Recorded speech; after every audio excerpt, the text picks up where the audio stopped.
हमारी सेना का अपमान करने की हिम्मत हम जनता को दे सकते हैं? क्या हमारे सैनिकों के लात घूंसे, हमारे सैनिकों पर थप्पड़ चलाने की हिम्मत इस मुल्क में जिहादियों की हो सकती है और सरकार उसको सहन कर लेगी? मैं यहां से कविता शुरू करना चाहता हूं। 2 लाइन तय करेंगी कि आप इस तेवर को सुनना चाहते हैं कि नहीं सुनना चाहते। 2 पंक्तियों में तय करना चाहता हूं। ये पाकिस्तानी गालों पर दिल्ली के चांटे होते। अगली पंक्ति तय करेगी, पूरा सदन उठेगा तो कविता आगे बढ़ाऊंगा, वरना बदल दूंगा। ये पाकिस्तानी गालों पर दिल्ली के चांटे होते, गर हमने 2 के बदले में 20 शीश काटे होते।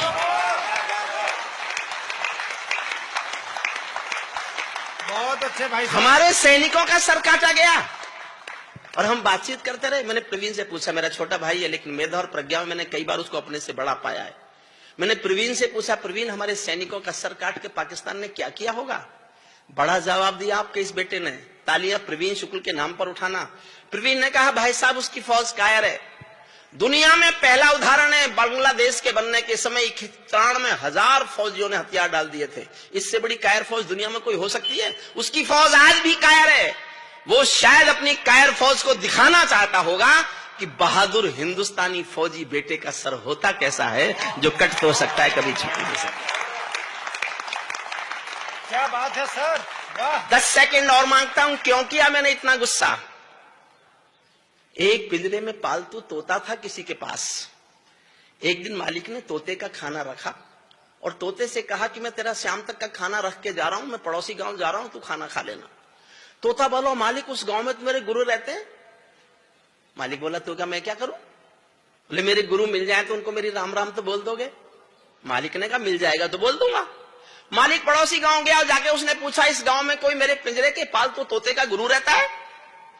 एक बूढ़ा तोता आया, उसने कहा, हाँ मैं उसका गुरु हूं। तो मालिक ने कहा, मेरे पालतू तोते ने पिंजरे से तुझको राम राम भेजा है। बूढ़े तोते ने सुना और मर गया। मालिक लौट के आया, तोते ने पूछा, मेरे गुरु मिले? मालिक बोला, काय का तेरा गुरु? मैंने तेरी राम राम दी, वो तो सुनते ही मर गया। इतना सुनते ही पिंजरे का तोता भी मर गया। समझना साहब, बहुत मन चाहता हूं आपका आज। पिंजरे का तोता भी मर गया। जब मालिक ने पिंजरा खोला तो तोते की आत्मा कहती चली गई कि मालिक तुम समझे नहीं, मेरे गुरु ने मेरे लिए संदेश भेजा है कि जिसको आजाद होना है उसको मरना आना चाहिए। और ये कहानी मैंने इसलिए सुनाई, भारत 1947 में आजाद तो हुआ लेकिन फिर कभी मरने को तैयार नहीं हुआ। इसलिए रोज मरता है, खंडों में मरता है, कभी बंबई में मरता है, कभी संसद में मरता है, कभी पठानकोट में मरता है, कभी उरी में मरता है और कभी सैनिकों के अपमान को सह करके मरता है। क्या बात है, वाह। दुनिया में किसी मुल्क में आपने कभी सुना कि सेना के सिपाही को, जिसके पास स्टेन गन है, वो जिहादी की लात खा ले, चाटा खा ले और रिएक्ट ना करे? तब कविता सुनना। ये पाकिस्तानी गालों पर दिल्ली के चांटे होते, पहले ही 2 के बदले में 20 शीश काटे होते। बार बार दुनिया के आगे हम ना शर्मिंदा होते और हमारे सारे सैनिक सीमा पर जिंदा होते। ये कैसा परिवर्तन है, जोश में सुनाना चाहता हूं, जोश में सुनना चाहता हूं। ये कैसा परिवर्तन है खुददारी के आचरणों में। सेना का सम्मान पड़ा है चरमपंथ के चरणों में। किसका खून नहीं खोलेगा सुन पढ़कर अखबारों में। सिंहों की गर्दन कटवा दी चूहों के दरबारों में। सिंहों की गर्दन कटवा दी चूहों के दरबारों में। बार बार की गद्दारी को भारत क्यों सह जाता है? अगली पंक्ति पर देखना चाहता हूं कितनी तालियां उठती हैं। मैं जानता हूं ये समय कविता पढ़ने का नहीं है, कविता पाठ का नहीं है। ये तो केवल और केवल कविनगर का एक सम्मेलन है जो इतिहास में एक नया पृष्ठ जोड़ रहा है। प्रवीण शुक्ल के संचालन में इतिहास में जुड़ते इस पृष्ठ का मैं भी हिस्सा बनना चाहता हूं। आप तो हिस्सा हैं ही। 2 पंक्तियों पर प्रतिक्रिया चाहता हूं और जानना चाहता हूं कि इस कविता को आप मन से स्वीकारेंगे तो आगे पढ़ूंगा, वरना मेरे पास गाऊंगा कविताएं, ऐसी बहुत कविताएं जिन पर आप बहुत ताली बजा सकते हैं। बार बार की गद्दारी को भारत क्यों सह जाता है? ज्यादा संयम भी दुनिया में कायरता कहलाता है। ज्यादा संयम भी दुनिया में कायरता कहलाता है। हमने 68 साल खो दिए श्वेत कपोत उड़ाने में, खूनी पंजों के गिद्धों को गायत्री समझाने में। भैंस के आगे बीन बजाना बहुत हो चुका, बंद करो। खुद को बिच्छू से कटवाना बहुत हो चुका, बंद करो। नाग फनी पर बेला चंपा कभी नहीं खिलने वाले, पत्थर की आंखों में आंसू कभी नहीं मिलने वाले। बहुत अच्छा। बंदूकों की गोली का उत्तर सद्भाव नहीं होता, हत्यारों के लिए हिंसा का प्रस्ताव नहीं होता, कोई विषधर कभी शांति के बीज नहीं बो सकता है, और भेड़िया शाकाहारी कभी नहीं हो सकता है, और भेड़िया शाकाहारी कभी नहीं हो सकता है। पीपल छाया मांग रहा था यूं की करके पेड़ों से। मोदी जी बिना बुलाए नवाज शरीफ के यहाँ चाय पीने चले गए। मैंने पूछा क्यों गए आप? बोले शांति लेने गया था। मन कर ले आए। 125 करोड़ का नेता बिना बुलाए दूसरे उसके घर, जो विश्वसनीय नहीं है, जो विश्वासघात करता है, उसके घर चाय पीने जाए तो कभी क्या लिखेगा सुनना। अपने लोगों से जिनके आशीर्वाद से मैं कभी बनाऊं, कुंवर बेचैन जैसा बड़ा ऋषि पुरुष हमारे बीच बैठा है, उनके चरणों में रखता हूं। पीपल छाया मांग रहा है यूं की करके पेड़ों से, जैसे कोई शेर सुरक्षा मांग रहा हो भेड़ों से, जैसे कोई शेर सुरक्षा मांग रहा हो भेड़ों से, जैसे कोई मोती खोजे झीलों की गहराई में। भारत पाकिस्तान के 68 साल के रिश्ते एक पंक्ति में सुन लो, एक पंक्ति जी है भारत पाकिस्तान ने 68 साल से। जैसे कोई मोती खोजे झीलों की गहराई में, हम कस्तूरी खोज रहे हैं उल्लू की परछाई में। हम कस्तूरी खोज रहे हैं उल्लू की परछाई में। जब सिंहों की राजसभा में गीदड़ गाने लगते हैं, तो हाथी के मुंह के गन्ने चूहे खाने लगते हैं। रावलपिंडी वालों को सपने में काल दिखाओ तो। एक बिलावल साहब है उधर, उसने बयान दिया मुझे पूरा कश्मीर चाहिए, इंच इंच पूरा।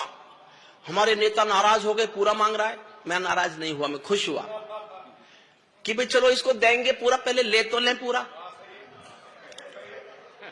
देने के लिए पहले लेना पड़ेगा ना, तो हमने कहा चलो पहले ले लेते हैं, फिर देखेंगे दे कि नहीं दे।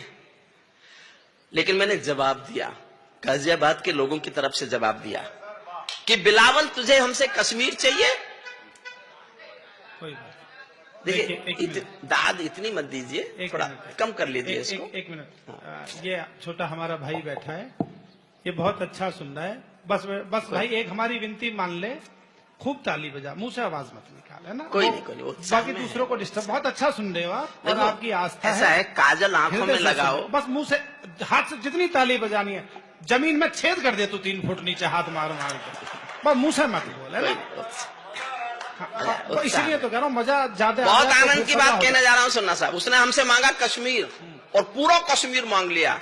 मैंने खबर भेजी कि बिलावल ये हिंदुस्तान है, हिंदुस्तान में उत्तर प्रदेश भी है, उत्तर प्रदेश में गाजियाबाद भी है। यहां के लोग तो रेल में खिड़की के पास वाली अपनी सीट भी किसी को नहीं देते। पूरा कश्मीर मांग रहा है।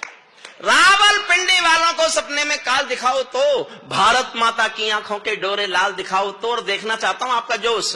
दिल्ली वालों ठोकर मारो दुनिया के हथकंडों पर, इजराइल से जीना सीखो अपने ही भुजदंडों पर। इजराइल से जीना सीखो, इजराइल से जीना सीखो अपने ही भुजदंडों पर। भारत माता का बंटवारा है जिनकी अभिलाषा में, वे समझेंगे अर्जुन के गांडीव धर्म की भाषा में।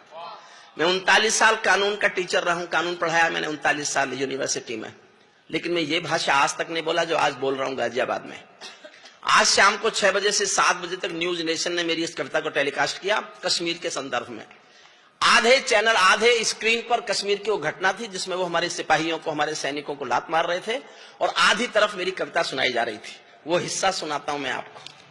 और अगर आपने मेरा समर्थन किया, पूरे सदन ने समर्थन किया, तो मैं हिंदुस्तान के प्रधानमंत्री के सामने सीना तान के ये भाषा बोलना चाहता हूं। बहुत दुख होता है साहब, कब तक तिरंगे में लिपटी लाशें देखेंगे, कब तक सैनिकों का अपमान देखेंगे। तब मैं 4 लाइन पढ़ता हूं, देखना चाहता हूं ये सदन कितना समर्थन करता है। भारत माता का बंटवारा है जिनकी अभिलाषा में, वे समझेंगे अर्जुन के गांडीव धर्म की भाषा में। फूल मन के कभी नहीं खिलते कायर पर पार्टी में, नेहरू जी के श्वेत कबूतर मरे पड़े